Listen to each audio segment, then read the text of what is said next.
Alright, next thing on the texture side of things is taking UVs and actually applying and starting to build custom textures with them instead of just going to Texture Haven or another site and using kind of the pre-built tileable textures. We're going to custom fit textures to this object. This object being a thing that I have not named, so let me call it what it is. It's an orange slice. And it's a very simple cylinder with 32 subdivisions, a bunch of edge loops, smoothed out. I did unwrap it, but I haven't packed it or laid it out yet, because I wanted to talk about that on camera, or on video, I guess. So here is what that looks like laid out. I've got 2 shells for the top and the bottom, and then 1 long shell for the edges. And the first thing I want to do is figure out where my camera is going to be. We'll say roughly there. I've got, if I show the background, okay, I've got a very basic environment, and I don't have any lights yet, so let me add a light here real quick. Do that, and we will rotate it something like that, and we'll scale it up, and we'll move it up, and kind of back a little bit, and probably up a little bit more, and we'll set the intensity to 5 and the exposure to 5. That's a good starting point. Cool. And then let's hit render and see what it looks like. Lovely. We have light on the scene. We can see what's going on. Let's do one more light because I can't not have a backlight. We'll do this, and we'll rotate it around backwards. And we'll scale it down real quick, move it up. And we'll set this intensity to 5 as well. And we'll set the exposure to 6. Now let's see what that looks like. Looks fantastic, or at least passable, which is what I'm going for. Alright, back to the orange slice. So, when I'm packing these UVs, there's a couple of considerations that I need to make. I want this to, you want all the textures to feel like the same relative size. That'll help them feel connected and as one consistent object. I also forgot to delete the history, so we'll do that. So what I want to do is, first I'll do the textile density thing. So I'm going to select UV shell, select the first shell. In the transform section at the bottom here, we have textile density, so I'm going to get the textile density for that. And then I'll select the other 2 shells, and I'll set the textile density for that. Great. And I can click layout here, but it's not going to give me exactly what I want. And the reason for that is we have this shell right here, which is the bottom side of the orange slice. And I know for this render I'm not going to see the bottom side of this orange slice. So I'm going to just scale it down.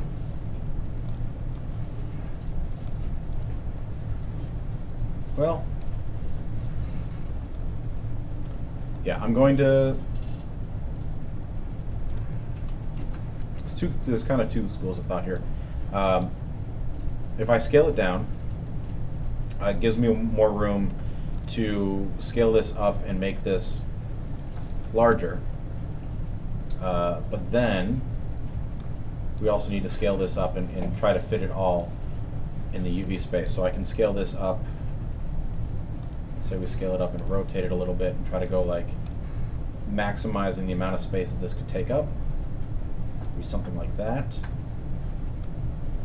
right? And then to get this the appropriate size, I need to set the textile density again, so it'd be get that and set it to that, and so that keeps these at the same size, which gives us all this negative space. So we might as well keep this large, just because we've got room for it. but you don't have to. Like, if you're not going to see it, you could scale those shells down really small and just move them into a corner, and save more space for the textures that you are going to see. But so I've got my UVs, and that's a good enough layout. Just trying to think about this in a reasonable way. Yeah, we'll go with that. I know this is by no means optimized, but that's okay. And so what do I need to do is, in order to apply a texture to them, I want to bring these UVs into Photoshop so I know where to put the texture. So I'm going to go to Image and UV Snapshot.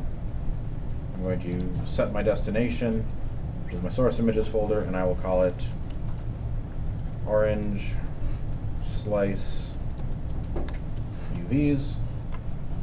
I'm going to capitalize the O because it's going to bother me if I don't. Click Save. Size will go 2048 by 2048. Edge color.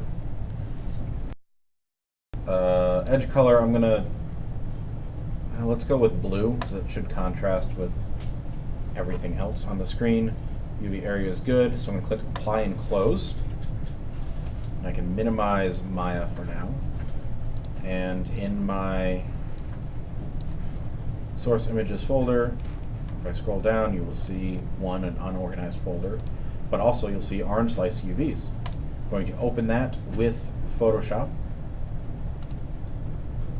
I should also note I set the file format to PNG. That gives me transparency behind the UVs. And you can't see anything right now, but I'm going to add a solid color black background and move that below my UVs, which we will name. And zoom in here.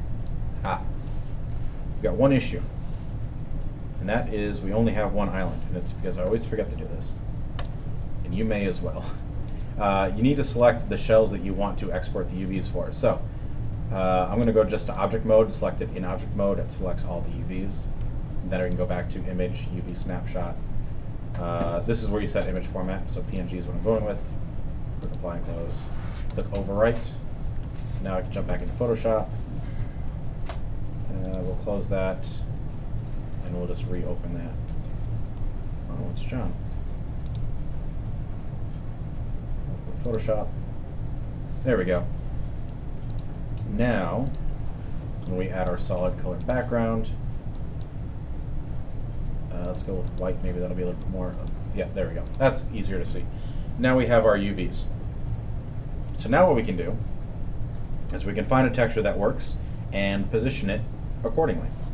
So here, Google is your friend, and we'll go with something that is, well, we want to go, large size, and let's go with, we want something that is relatively flat lighting, and a lot of this is high key, it's kind of reflective stuff, but let's, actually probably this first option is, this will work just fine. So I'm going to save this image. It's going to save into my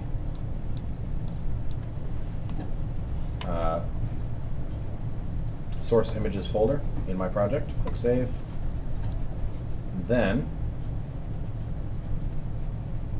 I can drag my orange slices into Photoshop, and we can position it. So we need to center it and then scale it up. If I hold down Option or Alt, it will scale it from the center. And I want to scale it up enough that it fills all of the UVs. Okay, you can see there's a little bit of an overhang there. So what I want to do, you can see this has a watermark on it. No, I don't want a watermark. So let's try another image. Let's go with, that's got weird water texture on it. I don't want that either. What else do we got? Show me something, Google. Just like clip art.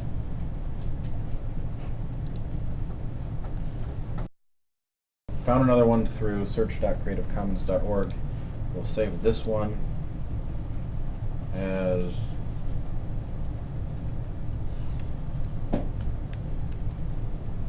orange cross section. Okay. Now back here in Photoshop we can drag in our, we'll delete that one because we don't need that. Alright, we'll drag this in, and then we can center it up here and scale it up holding down Alt to scale from the center.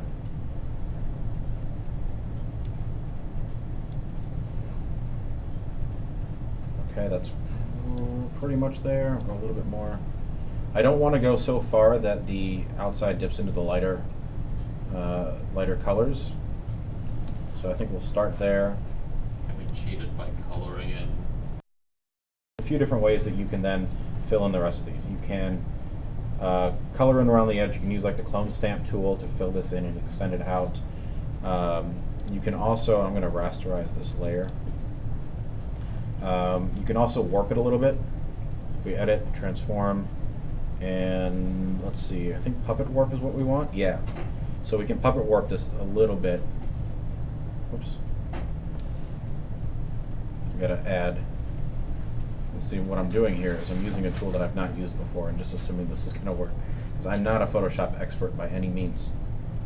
I think we need to add, we add pins. And then, there we go. And then we add a point here. So anywhere that it's not quite clearing the edge of our UVs is where we need to add another pin. So like up here. So we can just kind of drag this out and make sure that we're clearing the UVs everywhere that we need to. And I think we're good. We can even, if we want, to be real kind of retentive about this, which why wouldn't you, right? Oops, okay, that's fine. Don't yell at me. There we go. We can even drag this in because it's a little bit over this one. Can I delete this one? I just want to delete that one. Yeah, okay, cool. Relatively intuitive tool to use. Great. So, once we have that, we can apply that puppet warp. Lovely. Maybe slightly getting out of hand on the right side, so maybe I'll just scale it up a little bit more just to make sure we're clearing that. Or actually, I'll just move that over a little bit, and that should do it. Yeah, I think we're good there. So once I have that orange slice in place, I can duplicate the layer and move it down to the underside. And same thing, I don't have to re-puppet warp it because I've already done that. You can just nudge it around with the arrow keys to get it into place. Great. And now I got to do a similar sort of thing with the outside, the rind of the orange. We need to get that texture in place. So let me find a texture for that. Pixabay, that should work. And it's a free download, which is the best thing. So we'll go with the maximum quality. Oh, it wants me to log in. Ha! That's why it's free. And I don't remember my Pixabay login, so I'll just find a different thing. Orange peel texture. And I'll just drag that in. And now the thing that we need to consider here is we could just scale this up. But the issue is that then the scale of this texture and the scale of the orange peels does not work. Right? The texture is just way too large compared to what the texture around the slices should be. So what we need to do is scale it down and then just repeat it. So we're going to bring this way down to what would be relatively appropriate. Let's say go up a little bit more, something like that. And we can rotate this a little bit, get it close. Then I'll position it right there, and then we can duplicate it, move it down, duplicate it again, move it down, duplicate it one more time. That should be enough. Move it down. Okay, but we're not done yet. So what I'm going to do is I'm going to select all of my cross sections, or my peels, excuse me. I'm going to group them into a folder. I will call this orange peel. And I'm going to duplicate that folder, and I'm going to merge the group. Okay, so that's going to give me, that whole thing is just one solid layer, right? I'm going to hide my orange peel because this is like my backup, just so it's relatively non-destructive. But what I want to do with this layer is I want to make sure I can't see any seam lines. So I'm going to zoom in here and make sure I don't have that. I can see a little bit of a seam right here. It's super subtle and you probably wouldn't notice it on a render, especially since I zoomed out and lost it. Okay, there it is. It's right here. But what we can do is we just grab the healing brush tool. So we have our layer selected. We'll scale it down a little bit. Okay, and I'm just going to drag across that, and it's going to make that seam just disappear. Okay, you can see it might be a little bit obvious there, so what we can do, we can increase the size of it maybe and try that again.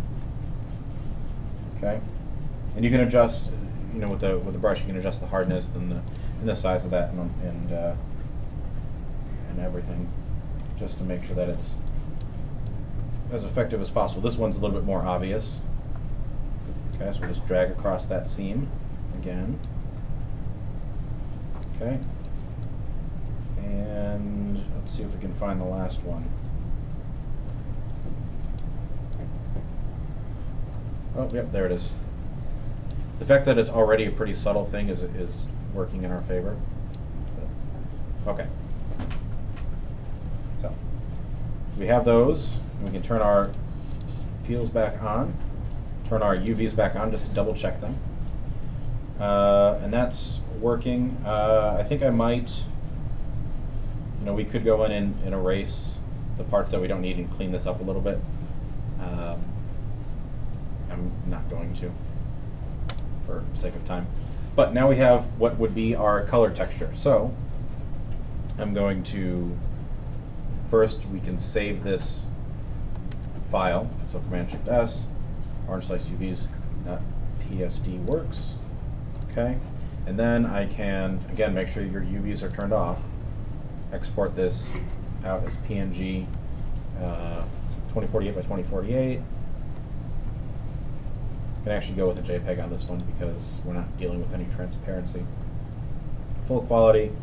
Click save, and we're going to save this as orange slice underscore. You can call it diff for diffuse, or I'm going to call it color. Whatever you need to name it so that you know that this is the color map. Click save. Now we go back into Maya, which I have minimized right here. And we can go back into the normal viewport. We can hide the tool settings. Right click on our orange slice, assign a new material, Arnold Standard Surface Shader. We're going to call this orange slice underscore matte for material. Then we can open up our hypershade and do the texture thing. So I'm going to color. This is the part we've done before. File. And I'll do this in a way that we can hopefully see the magic happen for reals. Image name, we're going to go to orange slice color. Again, subfolders would be a good idea, but I just haven't done it. And there it is. There is our orange slice material. Now, what I would say is it's pretty good. There's a couple of issues. These colors don't quite match. You can even see it here in Photoshop. So we can fix that. Also, the geometry itself is a little bit too perfect, right? It feels very perfect. So you could also adjust that. So like, and this should actually be done before you unwrap it. But if we say, for instance, take the vertices on this side, turn on our soft selection, and we'll use this gradient ramp, bring up the scale a little bit, because nobody ever slices an orange slice exactly even, right? There's always one side that is a little bit messed up. We can bring one side down a little bit. Let's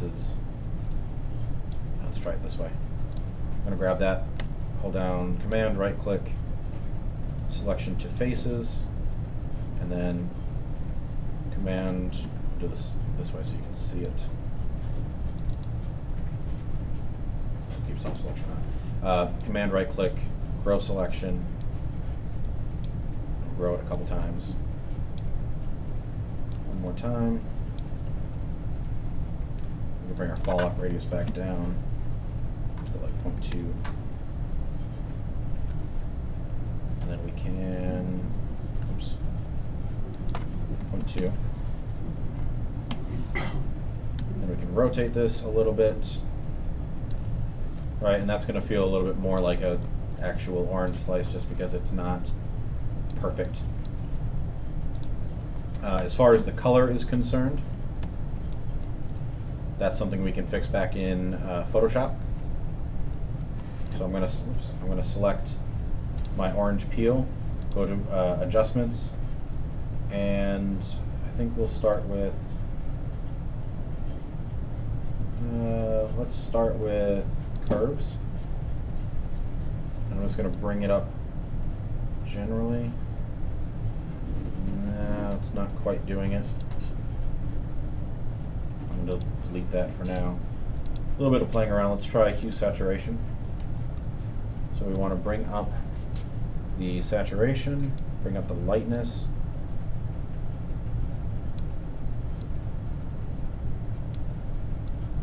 And adjust that hue a little bit. I'm trying to match this edge right here. And that looks better. So once we have that, we can re-export our image. Again, that is this right here. Save, replace, minimize. Back in Maya, we can just reload that. Okay. You can see we've still got a little bit of seam issues here, so that's going to, will require some attention, but I don't want to get into the super nitty-gritty. I think you know how to adjust that. It just will take some time. Let's hit render and see what it looks like. Cool. So it's okay. We're not there yet, and that's because all we have is a color texture on it. We don't have specular maps and we don't have bump maps. So I'll show you a way to get, it won't be perfectly realistic, but a way to get both specular and bump maps so that you can help this out a little bit. So let's start with the bump. In Photoshop. So if we compare, just for reference so you kind of know what we're shooting for here, if I pull up, Castle Brick should have a bump map. Maybe. Or it doesn't have a bump map. Okay, let's find something with a bump map. Come on. Give me the thing so that I can, there we go. Let's do that. Base height, normal roughness, occlusion. Nothing has a bump map. The one folder I submitted had one. Alright, so desktop. So here's a bump map. Okay, black and white image. Remember, the thing with the bump map is anything that is black is going to appear as though it is being pushed in, and anything that is white is going to appear as though it's being bumped out, and anything in the middle is going to be relatively neutral. So that's kind of what we're going for here. I'm going to select everything here, and I'm going to group it, and we will call this color, and I'm going to duplicate it, and that's and this will be the bump. So the first thing that you can do is we need this to be black and white. So I'm going to go to Channel Mixer in the Adjustment Layer section, and I'm going to choose a preset, and we can try a few of them. I'm looking for one that's going to have good contrast. Definitely not red. Green. Blue, that is way too much. Yellow, I don't really like any of these.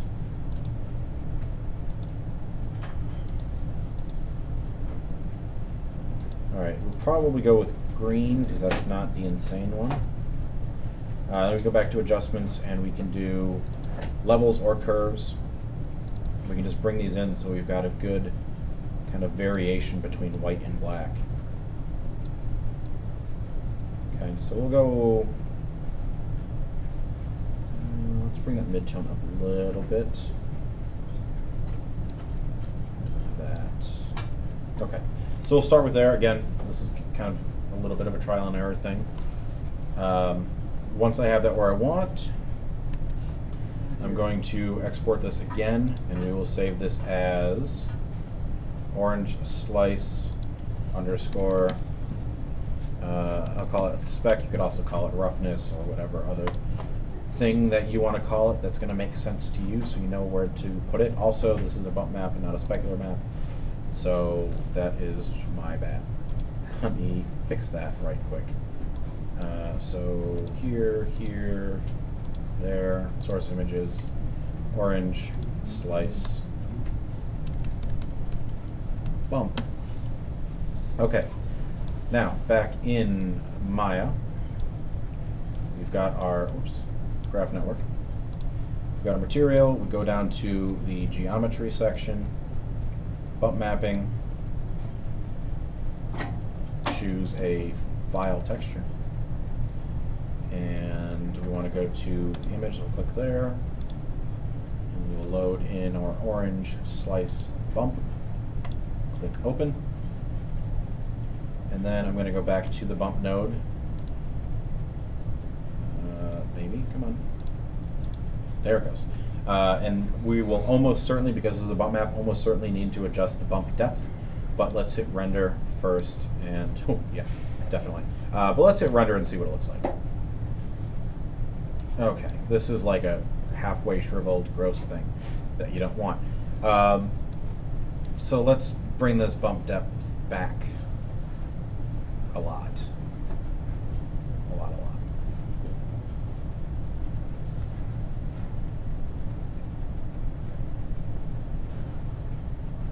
Let's try like 0.02.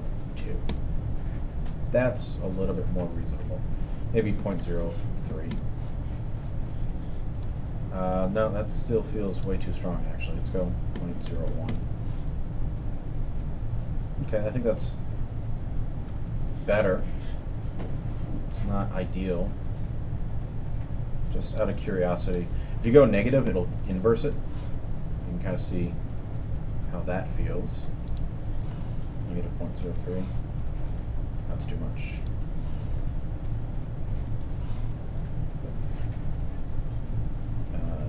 Yeah, it's not quite feeling right. And this is why it's not accurate, because it's starting with just whatever colors are there.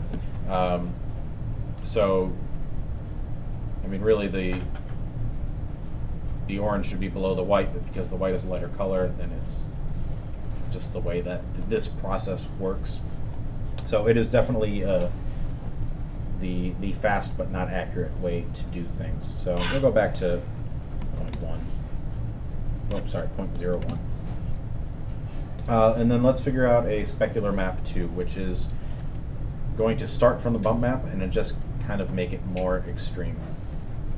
So we will go back to Photoshop and bump this up. We've got all of our bump map stuff. I'm going to merge this group and then create a new group and call that bump. And then I will duplicate the group. We're going to call this new group Specular or Spec. And then what we need to do is really just adjust the levels and just make it a bit darker. Let's see. Thinking about the parts that need to be glossy and the parts that shouldn't be glossy. I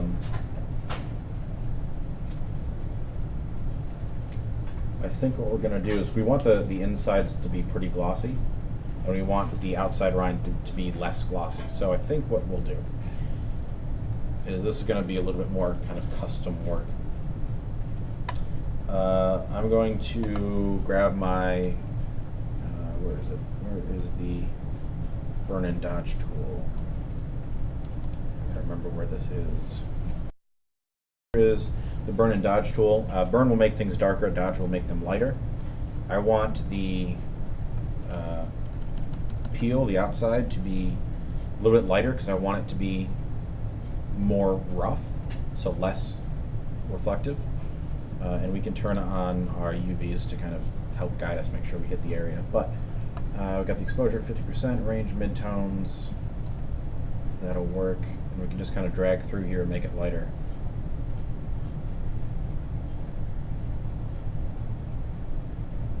And that'll work. And then the orange slices, what we can do is we want this all to be pretty shiny. So then I'm going to, we can go with the burn tool and make that darker. Make that a large thing. And I want to adjust the highlights. There we go.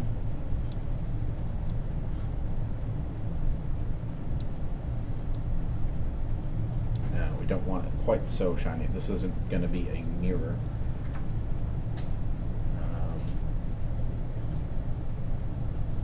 Let's bring this down, and I just want to kind of pinpoint these lighter areas so those stay nice and shiny. Again, you should take more care with this than I am, and it should take a little bit longer than how fast I'm doing it, but give you kind of the idea. We'll call that about good. So same sort of thing. We will export this out. This time we will call it underscore spec. Save. We'll save the Photoshop file too. Back in Maya, we go to our specular roughness. Add our image or your file texture, load up orange slice spec.jpg. Okay, and now we'll hit render and see what that looks like. Okay, so now we don't have crazy glossiness going everywhere. It's probably, I probably went too far on everything. But here's a trick that you can do. So you can adjust everything in Photoshop. That's perfectly fine in the way that I did it for a number of years, but Maya is a relatively powerful, or has a relatively powerful node editor. So, or node system with these materials. So what you can do is we've got our specular roughness right here. We can add a math node. So if I go to Maya Utilities, and then we've got float math. Or actually, we can do multiply, which is multiply divide. So we're going to plug the out alpha of my file.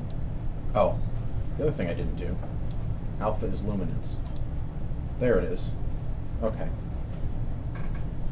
I'll show you that multiply divide, but that is a good thing to make sure that on both the bump and the bump was set, bump and the specular roughness, we need to set alpha is luminance. You see that makes a pretty big difference there. But if for some reason you need to make kind of adjustment overall, you can do multiply divide, and I'll zoom in here so you can see what's going on. If you connect our specular out alpha to input 1, come on, input 1, no. Or we can do color. Color works. And then the output to specular roughness, there we go.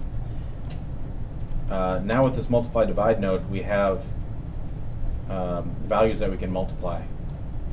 And that'll kind of increase or decrease the intensity of the effect.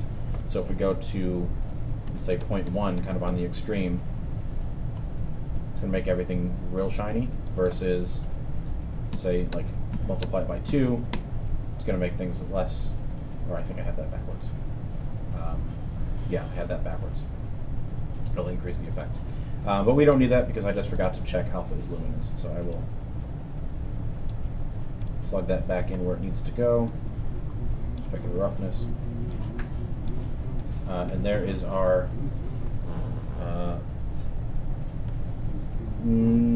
okay orange slice. You know, the more time you spend finding good textures and higher resolution textures too will probably help. The better this effect will look. You can even actually add, let's add some subsurface scattering here. And just kind of, that'll affect the how real that feels too. So things to try, and again, the more time you spend, the better it'll look. But and that's also how you can take your UVs and apply a custom texture. So if it's not an orange slice, if it's a coffee mug and you're putting a label on it, if it's a brick wall and you're putting a poster on it, all those things, the same sort of effect.